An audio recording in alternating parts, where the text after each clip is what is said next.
contrató, se actuó, se guió, se persiguió lo que uno de los fines del Fondo de Promoción de Empleo había demostrado invariablemente como necesario para luchar activamente contra el desempleo, que era la formación de los trabajadores, empleados o no desempleados. Y esto por ley, está en la ley de creación de los fondos.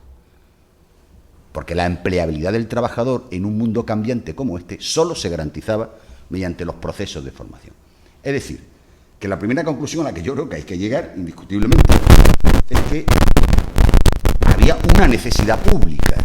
Esto no es un acto graciable del consejero, no, había una necesidad pública evidente, había un problema público evidente y había un servicio público que cubrir. Claro, esto incide sobre todo el proceso posterior, tanto sobre la rapidez de la toma de decisiones como por la figura jurídica que se escoge la figura jurídica más parecida a lo que fueron los fondos de promoción de empleo, que eran asociaciones sin ánimo de lucros.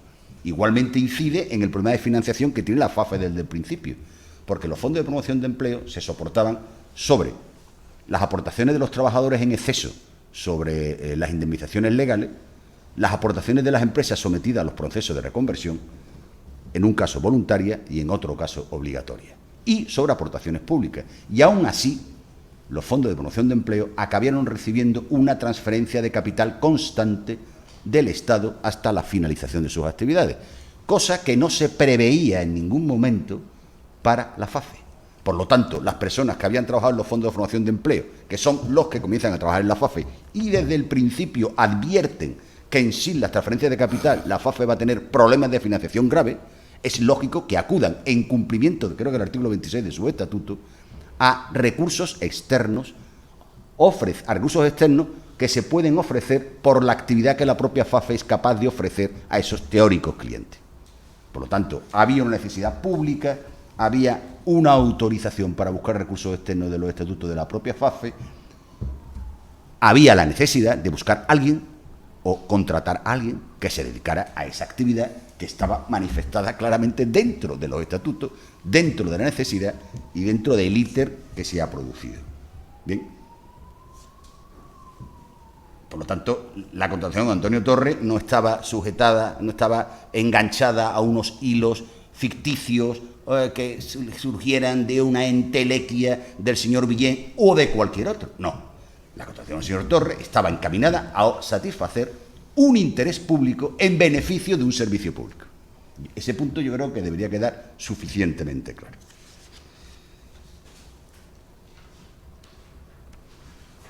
Al igual que el problema de la financiación de la Fundación también debe quedar suficientemente claro. ¿Bien? El artículo 24 de los estatutos era, su señoría, las transferencias y subvenciones que reciba bien de organismos públicos, bien de organismos privados, para el cumplimiento de sus fines, bien sea con finalidad concreta o bien sin especificaciones. Las ayudas y colaboraciones de particulares y de entidades públicas, siempre que no condicionen ni desvirtúen sus fines fundacionales, y el producto de las contribuciones que reciban de la prestación de sus servicios. El único límite que se pone, evidentemente, y que aquí ni se ha tratado, es que esa captación de recursos externos, de recursos, no solo de financiación, estamos hablando de recursos de cumplimiento del servicio público, es decir, intentar formar a militares que salían del contrato profesional o a reclusos que salían de los centros penitenciarios, no solamente una captación de recursos públicos por los convenios que se producían, es también el cumplimiento del fin que tiene la FAFE, en este caso reducido a Andalucía, que es formar a desempleados andaluces. Por lo tanto, es otro hecho que la Fundación podía acudir a terceros para captar recursos. En virtud de estos tres elementos, es fácilmente concluible que el señor Fernando Villén, como director general de la Fundación, no solo tenía la capacidad, tenía la obligación, si quería satisfacer los fines por los cuales se le había encomendado a las delegaciones pertinentes, tenía la obligación de actuar y satisfacer esos fines.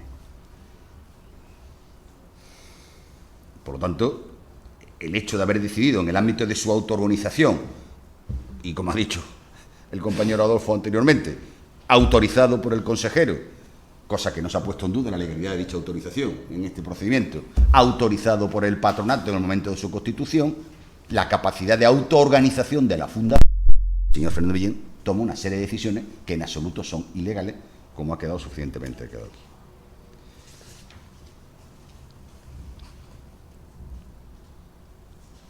está suficientemente claro, por tanto, que si establecemos una diferenciación, creo, a entender de parte, ha quedado demostrado, si establecemos una diferenciación entre el acto prevaricador en general, hay que manifestar claramente que el acto prevaricador no puede consistir en ningún caso en constatar la necesidad de contratar a una persona para cubrir una necesidad pública para satisfacer un fin de la fundación permitido mediante en el ejercicio de los estatutos de la misma y de las autoridades concedidas por el patronato. Por lo tanto, aquí lo que se ha quedado todo ha sido reducido a sí, que no podemos olvidarnos que aquí, a pesar de que se han hecho muchas interpretaciones abiertas, aquí estamos hablando, curiosamente, de un solo contrato, un solo acto de don Fernando Villén, un solo contrato. Y esto no por decisión de las defensas, no, por decisión de las acusaciones, que decidieron que había que dividir la causa. Aún no sabe esta parte por qué, pero la dividieron, fue una decisión de las acusaciones, ¿vale? La ley andaluza de 1985, 28 de noviembre, establecía que el personal laboral se contrataba con tal carácter y su régimen jurídico está sometido al derecho laboral y que en todo caso le será de aplicación los principios del artículo 2 de la presente ley. Y los principios del artículo 2 de la presente ley están recogidos en el apartado 3, que dice: los principios de objetividad, economía y eficacia que inspirarán el desarrollo reglamentario de la ley y los actos administrativos de su ejecución. La Junta de Andalucía velará para que su personal desarrolle sus actividades concretadas conforme a los intereses del servicio y actúe siempre con objetividad, diligencia, profesionalidad, imparcialidad, sometimiento a la ley y atención al administrado. El señor Fernando Villén actuó cumpliendo todos estos principios. Y tampoco podemos, es que, claro, don Adolfo ha intentado manifestar lo que quedara claro. No podemos confundir que la visión del derecho penal de lo que es un funcionario público transforma a cualquier empleado público en funcionario y transforma a cualquier ente público en administración pública directa. No es cierto. Eso sería una barbaridad.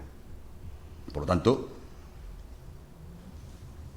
la originalidad del puesto de trabajo que repugna a los señores funcionarios que aquí han vertido sus acusaciones será muy repugnante a ojos del funcionario, pero es legal. Es legal. Es legal. Por lo tanto, si es legal, es imposible que existiera un acto por parte de don Fernando Villén que fuera arbitrario, grosero. No cabe la prevaricación en este caso.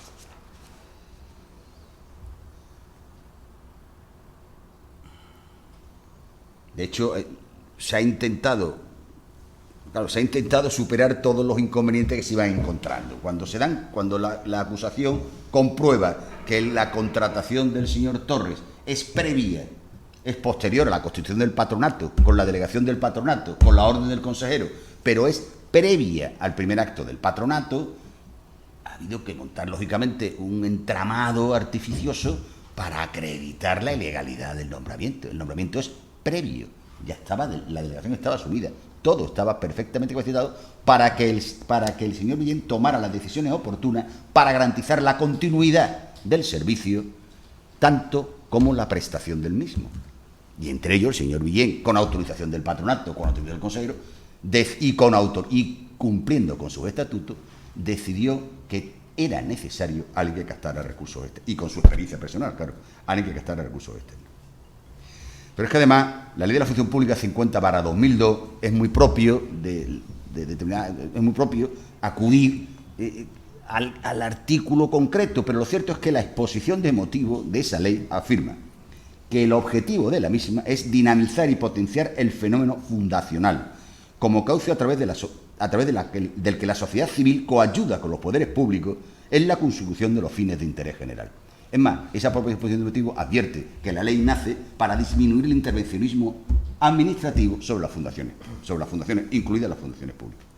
Y ya con anterioridad, nuestro Tribunal Constitucional, en el año 84, en una de varias de las sentencias, apunta que una de las notas características del Estado social y de derecho es que los intereses generales se definen a través de una interacción entre el Estado y los agentes sociales, y que esta interpenetración entre lo público y lo privado trasciende también al campo de lo organizativo, en donde, como es fácil entender, las fundaciones desempeñan un papel de primera magnitud.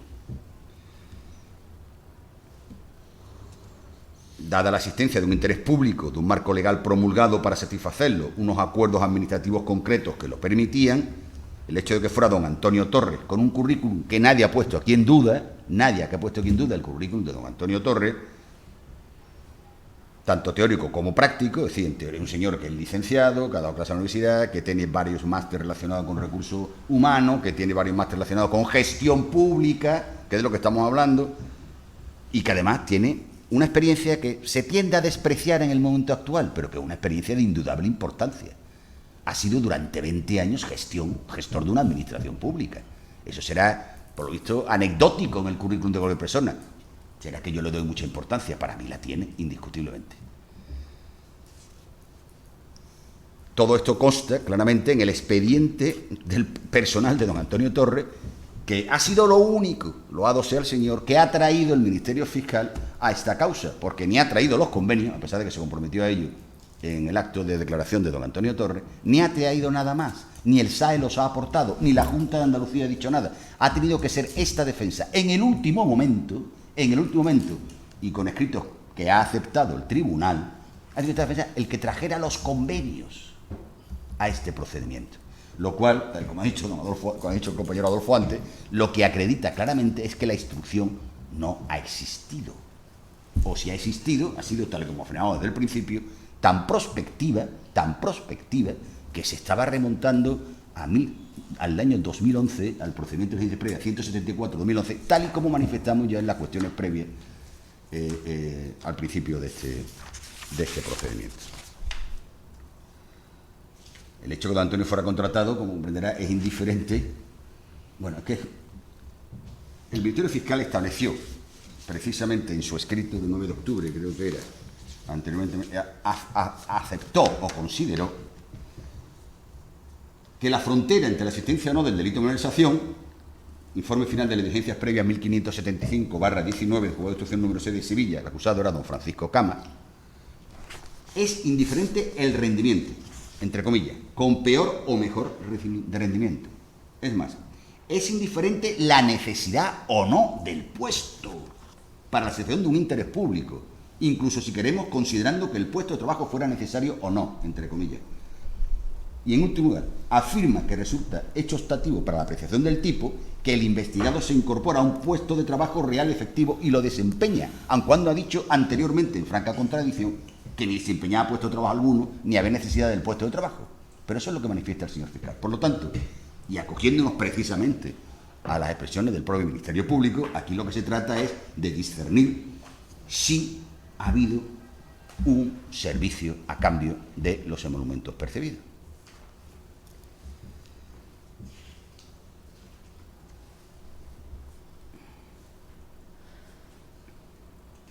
Así que esta parte considera que después de este informe del Ministerio Fiscal, el mantenimiento de la acusación a don Antonio Torres, tras la petición de sobreseimiento y el archivo de la causa contra don Francisco Aguilar, creo que se llamaba, ¿no? El alcalde de Montellano, debe tener algún tipo de causa oculta que esta parte no se atreve a manifestar públicamente, pero que indiscutiblemente no es la persecución de una ilegalidad penal evidente.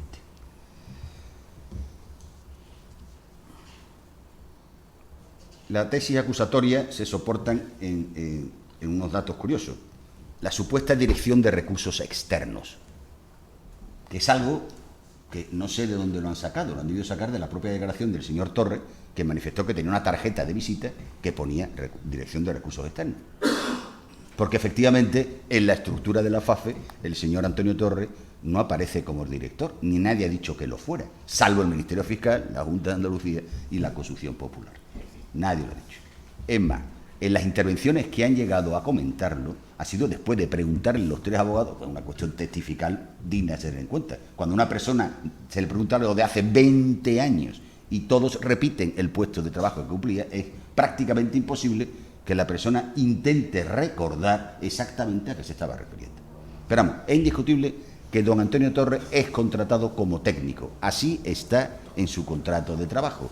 Así lo ha manifestado él. Así lo ha manifestado don Fernando Villén. Ya es más, llega a afirmar, para escándalo de la legalidad ordinaria, que eso se hace como un apelativo o como una calificación para poder llegar y cumplir adecuadamente su función. Y en la estructura de la FAFE, don Antonio Torres está en el gabinete de don Fernando Villén, como no podía ser de otra manera, porque era con el que tenía una relación directa y para el que realmente, y bajo, era realmente el empresario de la FAFE, no era el empresario, el que ejecutaba diariamente, era don Fernando Villén, y era bajo su ámbito cómo se desarrollaban las negociaciones que abocaban en convenios, que yo comprendo que, bueno, claro, depende de la experiencia de cada uno, pero llegar a la firma de un contrato, por muy simple que sea, o de un convenio, por muy simple que sea, no es cuestión de 5 minutos, ni de 2, ni de 3, ni de 4. Es un ímprobo trabajo. En cualquier caso, nadie ha puesto aquí en duda la existencia de los convenios. Es más, aquí se está afirmando que se participó como mínimo en el convenio de defensa y en el convenio se ha afirmado claramente. Es más, se ha hecho referencia a la señora Pardo y la señora Pardo dijo que efectivamente participó. Se han mostrado fotos de reuniones en Madrid y en Sevilla. Se han mostrado correos electrónicos que están pericialmente aceptados. Y para colmo, aunque sea un poco desordenado decirlo, hay un correo electrónico del entonces subdirector general de Defensa que está aportado a la causa, que está pericialmente contrastado, no como los otros que no lo están, según este está pericialmente contrastado, en el que el señor Justo Zambrana dice claramente: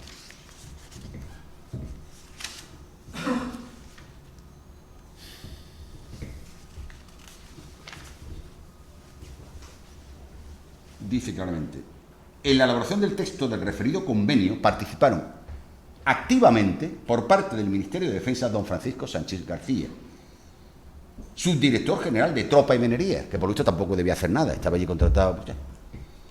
Y por parte de la Fundación FAFE, don Antonio Torres García, obviamente bajo su denominación comercial, director de Recursos Externos.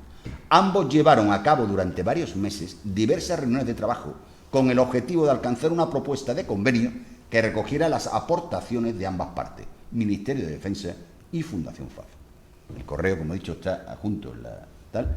Y es más, el boletín informativo del Cuartel General de la Armada, el número 108 de septiembre del 2005, en su página número 29, afirma: el Ministerio de Defensa, sobre la base de estas primeras experiencias piloto, está realizando gestiones con distintas entidades y organismos relacionados con el empleo para el desarrollo de nuevos programas similares en todo el territorio nacional. Es decir, que aquí lo que no se ha trabajado resulta que es modelo para el resto del territorio nacional. Lo que está acreditado, está acreditado. Es más, los convenios no se han puesto en duda en ningún momento, ni siquiera la participación de don Antonio Torres en los mismos. Se ha puesto en duda que eso fuera realmente un trabajo. Mire usted, nadie ha dicho aquí, salvo en un par de convenios, que don Antonio Torres elaborara el texto. Porque efectivamente los textos de los convenios los elaboran las administraciones y sus servicios jurídicos. Don Antonio Torres participaba en la negociación, en la obtención del convenio y en la negociación del mismo. ¿Que eso repugna a la administración pública normal? Pues más a favor de la necesidad de la administración pública o de las entidades públicas que no son administración. Son necesarias para satisfacer un interés público que se ha demostrado que es evidente.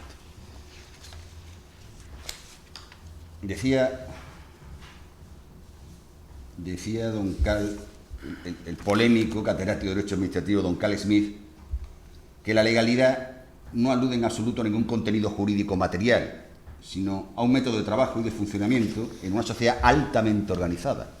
La forma en que se trabaja, la manera en que se realizan las tareas, la rutina y los hábitos asociados a un cargo, la preocupación por conservar esta forma de existencia y, sobre todo, la necesidad de dar una cobertura frente a la responsabilidad, de verse exento de responsabilidad y libre de cualquier riesgo serio.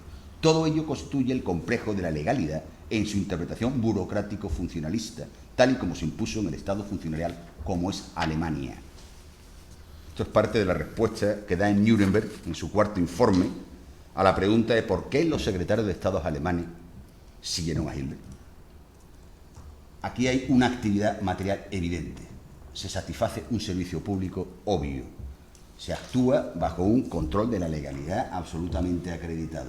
No hay, por tanto, ni prevaricación ni malversación, de donde se deduce, evidentemente, la libre asolución de mi mandatado. De los convenios, hemos hablado poco. Del convenio de defensa se prediquen, que eran una especie de arrastre, de convenios de arrastre. Hay un convenio de FAFE con Securitas Direct, con la empresa Punto Red, con la empresa Vitaldent, con la empresa Distribumedio, con la empresa Refrigeración y Climatización, con el grupo Sagital, con Conecta, con el grupo Eulen, con Iberhanse, es decir, con un montón de empresas que se comprometieron a facilitar la integración en el mundo laboral del personal afectado o por una larga temporada de estancia en prisión o por el cumplimiento de sus deberes militares. Es más, en el propio boletín, en uno de los boletines, cuando se habla, en el boletín de la Armada, hay un coronel que llega a afirmar que este convenio no solo ha sido útil para devolver a los soldados que se licenciaban al mundo laboral, sino que ha sido útil al Ministerio de Defensa en tanto en cuenta al garantizar una formación que los devolviera al mundo laboral, el Ministerio de Defensa podía captar más recursos humanos y más soldados. Y ya el último punto curioso es que se afirma que no estaba puesto a disposición y se va a Perú, lo mandan a Perú. Hace un trabajo, lo mandan a Perú, para una sociedad, lo mandan a Perú y él va. No, pero es que no va a cumplir una función que la FAFE le encomendó, en este caso responsabilidad social corporativa. Lo cierto es que la prospección que se realiza para investigar los comportamientos de la FAFE, cuando en principio lo único que se investigaba era el dispositivo Delphi y la subvención nominativa del año 2009, 2010. Perdón. Que esto se me olvida, es que esto tiene toda la gracia. Sí. Los últimos convenios se afirma que un empleado debe dejar de trabajar, soltar el lápiz, si se entera que su empresa va a ser integrada en otra empresa. Pues mire usted, señores, si estuviéramos en el mundo laboral real, eso provocaría el inmediato despido del empleado en cuanto que la otra empresa se hiciera cargo de la primera. Sería de una falta de lealtad tan absoluta que un empleado dejara de trabajar sabiendo no que va a desaparecer la empresa, no, que también sería una deslealtad evidente, no, que se va a integrar en el SAE, exactamente igual que los fondos de promoción y empleo se integraron en su momento en la FAFE, exactamente igual que el SAE que no ejecutó, debió continuar con el trabajo que había venido haciendo la FAFE y que dejó un hueco brutal entre los parados andaluces, entre los fondos de los parados andaluces, probablemente motivado por el enorme acoso político al que estaban sometidos los cursos de formación y la administración que se dedicaba a darlos. Simplemente como un dato curioso. El 25 de abril del año 2003 se traspasa a la Comunidad Autónoma de Andalucía el Instituto Nacional de Empleo en el ámbito de trabajo, empleo y la formación. Esto por hacer referencia a la cantidad de dinero que disponía la FAFE. Andalucía recibe, mediante ese traspaso, 1.627 empleados públicos, 216 inmuebles, y para financiar la competencia solo recibe del Estado, en principio, 39.816.614 euros, que evidentemente lo tuvieron que actualizarse. El coste de los programas en marcha, que era el coste de los programas en marcha, decía, a mitad en marcha, de algo más de 50 millones de euros, y por una sola vez 30 millones de euros para modernización. Es decir, la formación, eso es una experiencia general, tampoco hace falta acreditarlo, la formación es cara, porque depende indefectiblemente del personal que la presta. Es decir, personal y materia, pero fundamentalmente personal. Es cara y es numerosa, inevitablemente, como casi todas las empresas de servicios, que no son una impresora, sino que tienen un señor que da la clase, que da la formación, y un tercer señor, en este caso, don Antonio Torres, que se ha dedicado en la FAFE a intentar firmar convenios para garantizar que esos trabajadores que se formaran tuvieran una salida profesional. Les parecerá poco, pero esta parte considera que se cumplió adecuadamente con la función y con lo que se le encomendó al señor don Antonio Torres por parte de la Fundación Andaluza. Nada más, muchas gracias. Muy bien, muchas gracias a usted. Vamos a ver, don Fernando Villén Rueda, por favor. Siéntese usted. Bueno, está el derecho de última palabra que la ley concede. ¿Quiere usted decir algo más distinto, por supuesto, a lo que pueda haber manifestado con anterioridad? Bueno, no, yo simplemente, sentir que hayamos tenido que llegar hasta esta sala que yo nunca pensé que estaba haciendo alguna actividad ilícita o ilegal, y que todo lo que intenté en aquel momento, sobre todo al comienzo, en el 2003, era que la fundación que me habían asignado dirigir, pues que tuviera futuro, por lo menos a medio plazo, porque en aquel momento no lo tenía. Y si de verdad no mucho más que sentir que realmente no consideré, ni pensé, ni era consciente de que aquello podía ser una ilicitud en su momento. Siéntese detrás, por favor. Don Antonio Torres García, suya es la palabra para su última. Por favor, con precisión. Muy brevemente. Con todo respeto a este tribunal, quiero declarar lo siguiente. Primero, se me ha acusado de que carecía de formación y aptitudes para desempeñar un cargo de responsabilidad directiva. Y resulta que me había formado en las universidades públicas de Sevilla y Complutense de Madrid y en centros privados, de formación de directivo de los más prestigiosos de España. Segundo, se me ha acusado de haber perjudicado a la Junta de Andalucía por el sueldo que cobré en los 8 años que estuve trabajando en la Fundación FACE. Y resulta que conseguí subvenciones económicas de los Ministerios de Defensa, del Interior y de la Fundación La Caixa por un importe superior a los 2 millones de euros. O sea, que ayudé a incrementar el patrimonio de la Junta de Andalucía en vez de perjudicarlo. Tercero y último, se me ha acusado de no trabajar, de no hacer nada y por tanto de cobrar un salario sin trabajar. Y resulta que trabajé incansablemente gestionando hasta 30 convenios de colaboración entre FACE y las más diversas entidades públicas y privadas, 26 de los cuales convenios llegaron a ser suscritos.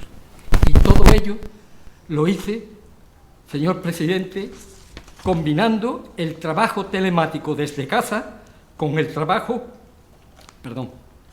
presencial en la sede de la Fundación FACE, como mínimo cada 15 días, dando cuenta de mi trabajo ante mis superiores jerárquicos, y el trabajo presencial desplazándome a las respectivas sedes de las entidades ante las que gestioné los convenios de colaboración. Ministerio de Defensa, Ministerio de Interior, Organización FAO, Cartuja 93, Federación Mujeres Progresistas, Asociación de Jóvenes Empresarios, Fundación Conecta, empresas privadas de los más diversos sectores de producción, etc. No tengo nada en contra de las personas que me han acusado sin fundamento de ningún tipo.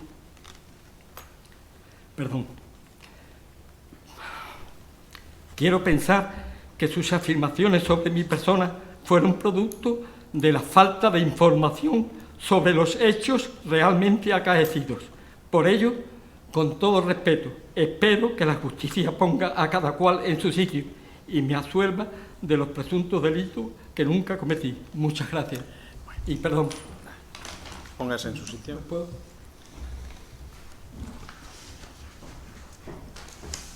Bien, pues efectuada ya por ustedes la última palabra, haciendo uso del derecho que le tienen, este tribunal declara el juicio concluso para dictar sentencia. Pueden ustedes ya irse.